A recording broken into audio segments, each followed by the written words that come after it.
Баршаңызға сәлем достар, менің каналыма қош келдіңіздер. Мен сіздерге бүгін сүйіктіңізге ақша тапқызудың оңай жолдарын айтатын боламын.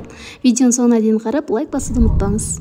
Көптеген бойжеткен бай, мәдениетті жігітке күйеуге шыққысы келеді, сөйтіп өз қиялындағы жігітті ұзақ уақыт іздеп жүріп тазға жолығып қалады.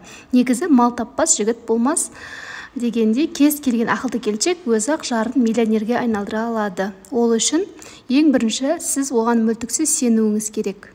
Келіншегінің «саған сенем, сенің қолыңнан келеді» деген сөзі жігітті қанаттандыратын сөзсіз. Әрине, бүгін айтсаңыз, ертең миллионды әкеліп ұсатпайтынын шығарсыз. Сондықтан шыдамды болыңыз. Әзірге сөзіңізбен, сеніміңізбен инвестиция құясыз, жемісін кейінірек жейтін боласыз.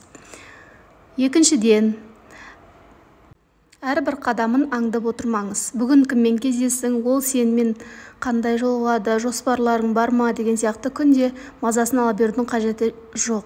Кешке қандай көңіл күймен келгенін қас-қабағынан байқап, жылы-жылы сөйлеңіз. Себебі ол да жоспарының тез іске аса қоймаған іштей уайымдап жүреді. Сол себепті көңілді жүрген кезінде үлкен табысқа жететініңізді елестетіп, визуализация жасауды әдетке айналдырыңыз. Бұл әлемге танымал миллионерлердің тәжірибесінен алынған нәрсе.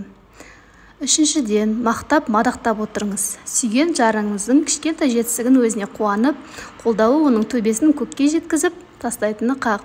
Жақсы әйелдің күйеуді адам қылатынын ата-бабамыз баяғыда айтып тастаған. Осы есіңізде жүрсін. Ақша тиыннан құралады. Күйеуіңіздің маңдай термен тапқан уыстап шаша бермеңіз.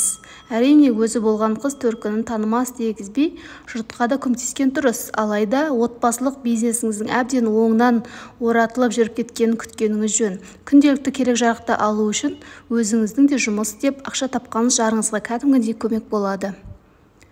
Кейбір келіншектер құрбыларына жарын күйеуін қолынан ештеңе келмейді, ол шық берме шығайбай деп жамандағанын айта береді. Бұл күндердің күнінде еріңіздің құлағына да жетері сөзсіз. Ол мұны дұшпандық деп қабылдайды. Күйеуіңізбен бәсекелеспеңіз. Күйеуіңіздің ақша тапқан шынымен қалайсыз ба? Әйелдер ішінде өз ерімен іштей бәсекелесіп, көрермін қанша ақша табатынды деп кекетіп мұқатап жүретін кездері болады. Мұндай келіншектер де күйеуінің қалтасы жұқа болады. Сосын бәсе біліп едім қайдан таба қойсын деп табалап отырады. Оны ешкіммен салыстырмаңыз. Пәленше сөйтіпті, ол үй алыпты, шетелге отбасымен қыдырыпты деген сияқты сөздерді оған айта бермеңіз. Жігітті табысы қылған алтын әйел. Сіз алтын боласыз ба, әлде мыс боласыз ба, өз қалауыңыз. Егер бұл видео ұнаса, каналға тіркеліп, лайк басуды ұмытпаңыз. Сіз өз ер азаматыңызды қалай қолдайсыз? Комментарийға жаза кетіңіз.